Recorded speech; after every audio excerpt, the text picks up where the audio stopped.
Hi, Richard. Welcome to What's Your Next Podcast. Hello, it's nice to be here. Thank you for inviting me, Lara. Yeah. So happy to have you here. Tell us a little about yourself. Yeah, so I'm Richard Mercado. I'm a Filipino comic artist. I live in Brooklyn. And I have my first graphic novel coming out in 2 weeks called Coming Out Perfect. Oh yeah, thank you. Yeah. um I was like, I should have brought my book. Yay. It's so nice to see it in the wild. Really not used to it. I'm like, wow, that's my book. Yeah, it's my first graphic novel and it's coming out with Scholastic Graphix in July 7th. Oh my gosh, I'm so excited. So I have to tell you, I love like Filipino lands because I'm Puerto Rican, so we both fly the same couple Similarities, right? Yeah. I'm like, we're just cousins. We're different islands, different places, but we're cousins in many ways. I was like, and I was really excited to read your novel, not just because of the Filipino presence, but also because it shares some of the issues of the teenager coming out aspects of all parental acceptance or how parents because with cousins you have similar parental cultural parts. And so and it's called Heartstopper and Mean Girls, which is, it just reminds us of like when you're a teenager or like how we can blend in. Either you make yourself small and you don't want to see, or you try to blend in and be the popular one to be pay attention to it. And so it shows the spectrum. So I'm very excited to talk about coming up perfectly. Yeah. So talking about you have a little bit of coming out perfect. What is it all about? I've been hinting about it, but tell us what it's all about. A little my pitch of coming out perfect is the story is about this the teenager. His name is Kevin. And then the story starts out, he blurts out that he's gay in front of his parents during dinner. And then I feel like Kevin assumed that his parents would either A, they'd accept who he is, they'd love him for who he is, or B, completely disown him or whatever. But he didn't realize there was like a third option, which is what happens, which is they kind of pretend they didn't hear him coming out or, they Yeah. just closed their ears about it. And so I guess after that, like feeling insecure about that situation, Kevin befriends Raymond. He's another gay person in high school, but unlike Kevin, Raymond is out. He's out to everyone, and he's this popular gay teenager that everyone kind of loves. And Kevin's want something like that as someone who's like just came out and then like feeling like no one kind of cares about him, insecurity, and then he sees this person that's out and about. And basically Raymond kind of takes Kevin under his wing, kind of turns him into like his sort of like pet project to become popular gay kid in high school as well. But with that sort of comes with a cost. And maybe that comes with the Mean Girls trope, where it's the methods to be like a perfect gay kid in high school. Like maybe it comes with a cost. It comes with certain baggage, I would. Yeah, and then Kevin has to figure that out. Yeah. And it's a novel. You can read in a setting or a couple settings, but just, I know for adults, it's like you have the sense of high school years until us may have gone through similar periods, similar things he had with Liv Kevin's story and Leighton's story. I think it's just kind of like fun, but for teenagers, or it's a great place to see representation, see themselves in the pages, and to validate their experience, which I think that's what we want more of these books in the hands of, but we're readers, So, so talk to us about like this is your debut graphic novel, you are cartoonist. So talk to us about what is it like to be a cartoonist and to think about like how to pitch a graphic novel, how to different from comics and all of these different things. And I'm new to it in genre, so I will probably ask. Sure, yeah. We'll probably have some of those questions because we're kind of like we growing graphic novels. Our younger generation have them more available. Yeah, I would say like graphic novels are just like really long comics. Yeah, I definitely started out as I guess my background. I started out as a like an indie cartoonist. I immigrated so I used to live in the Philippines for forever. I really only moved to America in 2019. And then so before that, that's where my like comics career or I mean I haven't turned it into a career yet, but I would basically kind of make these like little autobio comics. That's like where I come from.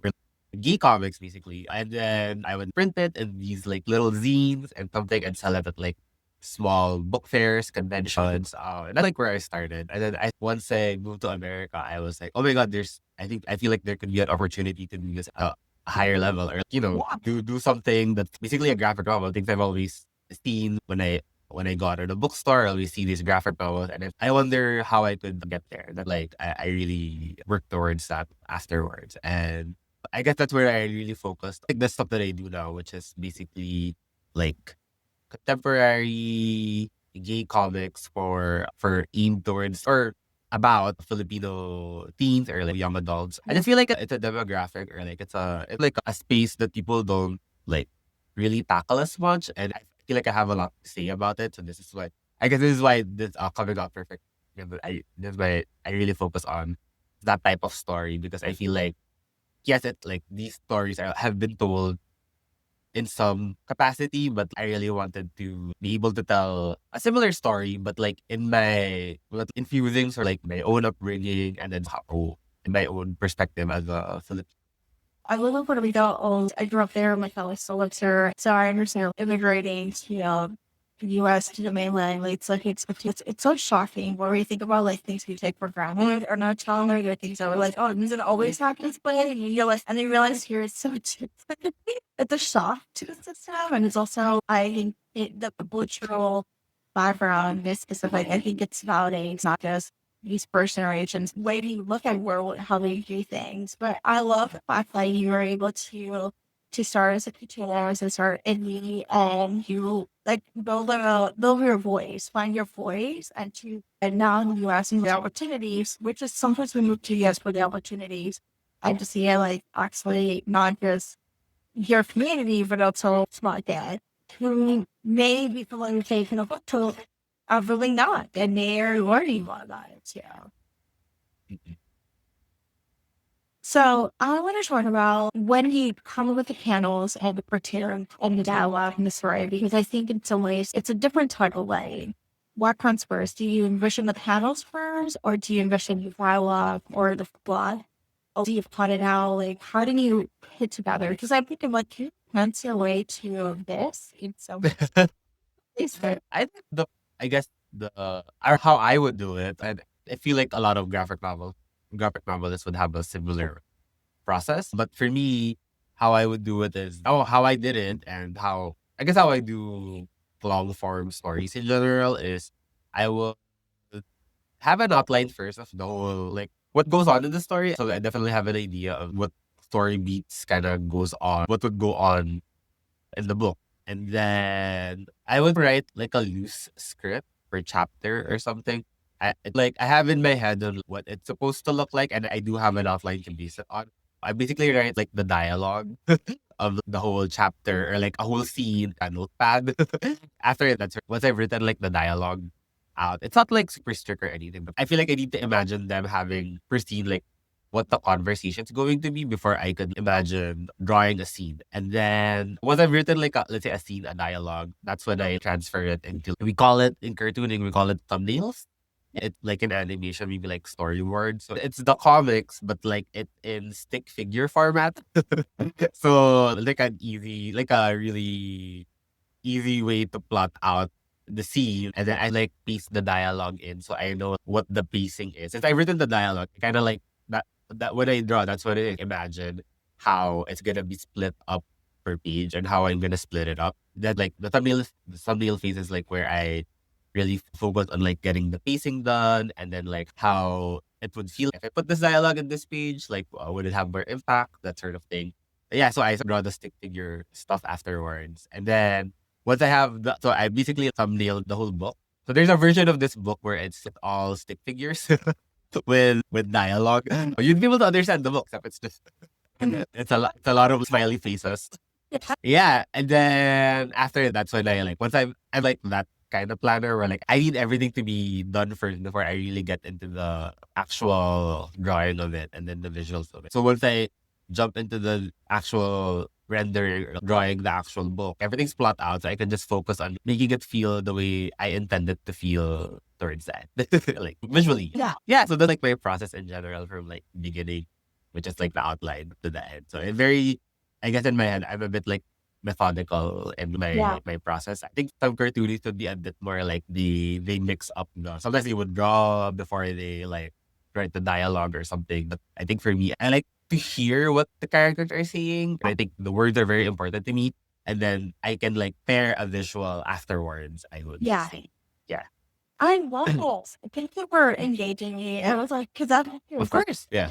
talked to plenty of whoppers who've written books and different types and what, but I'm like thinking like another skill. And you also have to draw, and you also have to do dialogue, and you have to pace it, but it's like more snap. It's like a movie, like you're watching like happening, and so it's like a lot of it's conveying not just in the description. It's like the image. That's what shows the emotion during a book, and then the dialogue has to not good. So I can Yeah. yeah. Although, like with the movie, like comic, I think what I like about comic, like graphic novels specifically, that's like a little bit different from movies. Where it's, I feel like movies, the time is like time, time is time. So it happens as you film it. But I feel like with graphic novels, it's like you can control the time yourself as a Yeah. as a cartoonist. So you can like this amount of seconds, how many are like this scene, like how long are we gonna spread it out? Is it just gonna be a few panels? Is it just gonna be a whole page? So it's like Yeah. determine your own fate based on how you draw it, which is the thing that I love about graphic novels, which is why I'm a graphic novelist. Yeah. Awesome. All right, let's start with book recommendations. I know your recommendations. What did you pick? And if you, I wouldn't share the titles if you put that. If you, I wrote a lot of stuff there in my.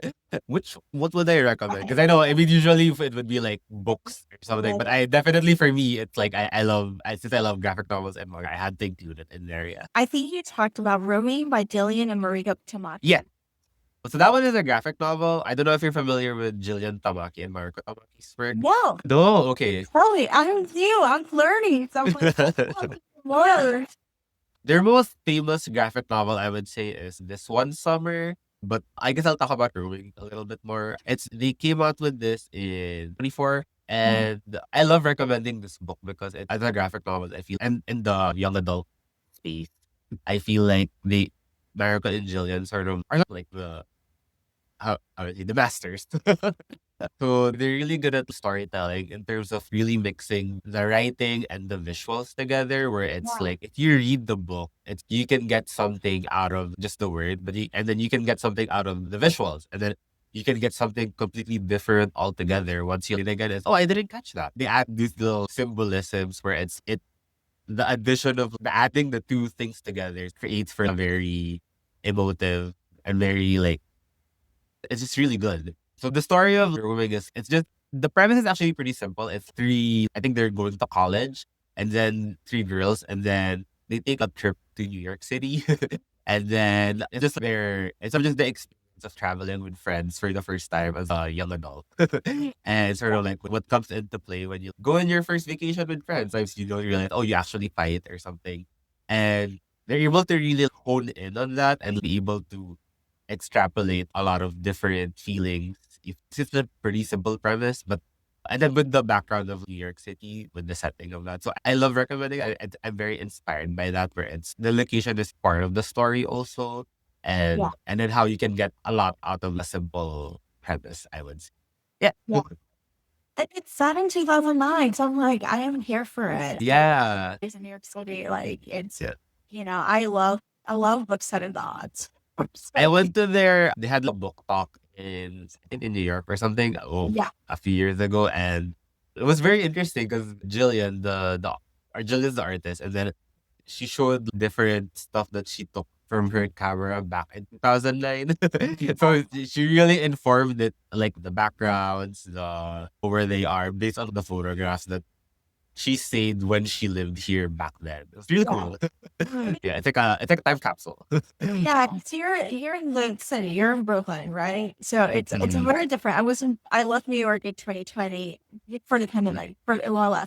And so I've seen this city change, and I was just there, and I was like, the city has changed, and at the same time, it doesn't change. It's like things change, but doesn't change. It's still some landmark, still the same. It's kind of like for our whole lives, and you're like, and also the person you are at the stage of your life, you're like, it's the music, the sense, the emotions that you elicit from that space, and New York is one of those cities that emotes emotion, and you either survive or you don't survive. It's a city. It's its own challenge, and you love it too. I just love stuff where you set something, at least for graphic novels, you set something in a place where you can get a lot of things out of the place. And I think I tried that with Coming Out Perfect a bit, where Yeah. it's like, it's set from something very specific, but you can get a lot of story out of just that place where for me, I mean, I don't think I see it, it's Manila, basically. But and then what can you get out of a specific suburban-ish Manila and what kind of story you can get out of there? So newly have Honey and Clover back series by Chica Umino, which is a manga series here, and this is also early 2000. I feel like, Yeah. oh my I guess I'm God. very inspired by the early 2000s, I would say. A lot of my book recommendations would have maybe either it was released back then or, well, I guess maybe that's because I also, that's the time I grew up in. So I guess when I write my books, it's not that I'm setting it at that time, but it's like it inspired from the time I grew up in, which is like late Yeah. 2000s. Honey and Clover, it's I don't know if you're familiar with manga, but like it's in a demographic that's aimed for adult women. And it Thank you. yeah, so it's called Josei. If you search Josei titles, I super recommend it. A lot of them are like amazing 'cause it's written by women for women. And Honey and Clover specifically, it's like I love recommending this one because it's about a bunch of, well, later teens, like kind of like growing up and then learning how to become adults through the premise of college and art school in general. And there's like different characters and they kind of have this like web of like relationships they end up getting in together. And it's like with the art school background where it's like someone is like super talented, someone is like jealous of the other person because they're not as successful in art school or something. And but then they're also like in love with each other. And yeah, it plays out with like a lot of drama, but also a lot of as you read the volume. It's only like 10 or 12 volumes, I think. So it's a pretty easy compared to other manga, it's a pretty easy read, I would say. But I like to recommend it because it's well, at the time it's contemporary and then it's about growing up, it's about learning about yourself and learning about other people around you and like relationships in general. Yeah. I love this. Oh, no worries. Okay, I'm excited for this one. It's a manga. It's a lot, and it has to be covered. It has feelings, and I'm here for it. I'm like, I did not know that it's such a woman. So I was like, oh, this is great. So it's sort of like Please Be My Star by Victoria Grace Elliot, which is another DIY graphic novel. This was Yeah. also by graphics, which is actually really cool. And it's a parental alpha twist. Victoria Grace Elliot is an amazing cartoonist, one of my favorites. I think this came out last year or the year before. It's based in high school, but it's loosely Phantom inspired. I think the main character is supposed to be the Phantom. And then the guy that she likes, I think is supposed to be like Christine. The twist is really good. It's really interesting, and making the story elements of Phantom in a high school story is very interesting to me and how it plays out. I also love characters that are like imperfect in general, or I feel like maybe when I read young adult novels in general, sometimes it's like it like the characters sometimes aren't flawed enough, I would say.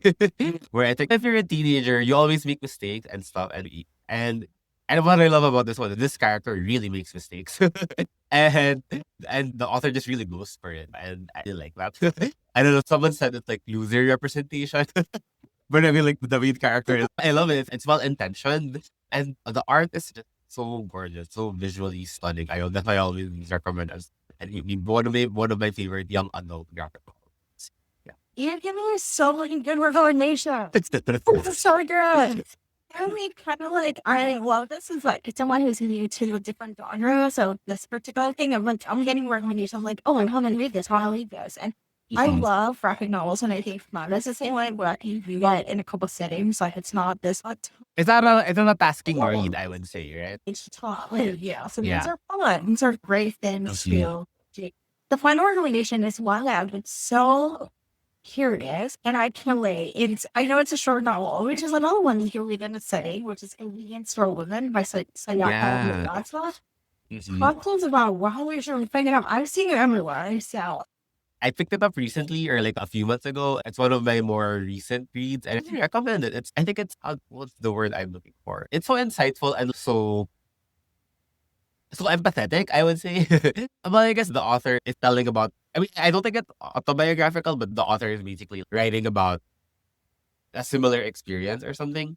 And yeah, it's very empathetic. It's about, so the story is about a woman who she grows up in, from when she was young and until she was older. Like she didn't really fit in with general Japan society. I think, I don't know if she has autism or but it's, I think it's neurodivergent or something. But she definitely thinks very differently compared to like how quote unquote normal people. Yeah. So she really didn't fit in. But she's, the thing that she found, like where she was able to find a home basically, is a convenience store, which is very interesting. Where I think because the convenient for her, the convenience store kind of gives some sort of system for her to work towards. And basically the story is like when she's an adult, and then she's worked at the convenience store for 17 years, and you kind of see her routine, how she thinks, and how she's able to fit in, how she tries to fit in with society based on like where she's at. Yeah, and I guess what, and I just, the thing that I like and why I recommend it also is it's a very specific experience, but also in a very specific place. But it's so relatable, I would say. That's not me, but that's not my experience at all. But like when I'm reading it, it's, oh yeah, I feel, even if it's not the society I live in also, but it's like you can really feel the societal pressures that she goes through. And yeah, why do we have these expectations for people where, and then she questions that in the book. Yeah, and that's why I really recommend it, because it really Yeah. like, it really gives empathy, I think, towards, Yeah. yeah. I'm definitely adding this one up. And the last is something you read recently, which is Rejection. That's funny. Got to put the last name to like, Yeah. Tulathimutte, I think. I think North Thai. Yeah, North Thai American, I think. That one is, what was the recent thing that I like mostly? I don't know if I liked it, but it was more like I think I would call it like reach bait. yeah, And it's more like an anthology or collection of like yeah, short stories, and each chapter is like a different person getting rejected. I think like the first chapter is like a white man getting rejected. The second one is like a white woman getting rejected, and then the third one is like an Asian gay guy getting rejected. Oh, and it's very interesting. I like how the author kind of tells it, and then it's obviously meant to be like partly satire, part like yeah, super exaggerated, but like, so I guess you kind of get invested in, oh my god, how ridiculous is this gonna turn out? But even though it's so ridiculous, there's some, at the very base level, it's like, oh yeah, that's an interesting analysis or something of like yeah. dating culture or whatever. Yeah. Oh my gosh. I'm adding this. You have a rage page. I'm like, it's just I'm tired. You need to have Yeah. like, what am I reading and stuff. So I'm glad it needs one. So I love these recommendations, Richard. Just where you can find me online. Yeah. You can follow me on Instagram or Richard Mercz, MERCZ. I guess Instagram is where I'm mostly active. Thank you, Richard, for being on the show. Thank you so much. And thank you for inviting me. And yeah, I had a really great time talking about books in general. It's comics. I could talk about it all day if it's not obvious. Thanks for listening to the What to Read Next. For more book lists, cozy reads, and library tips, visit the whattoreadnextblog.com. Your next great read might be waiting there.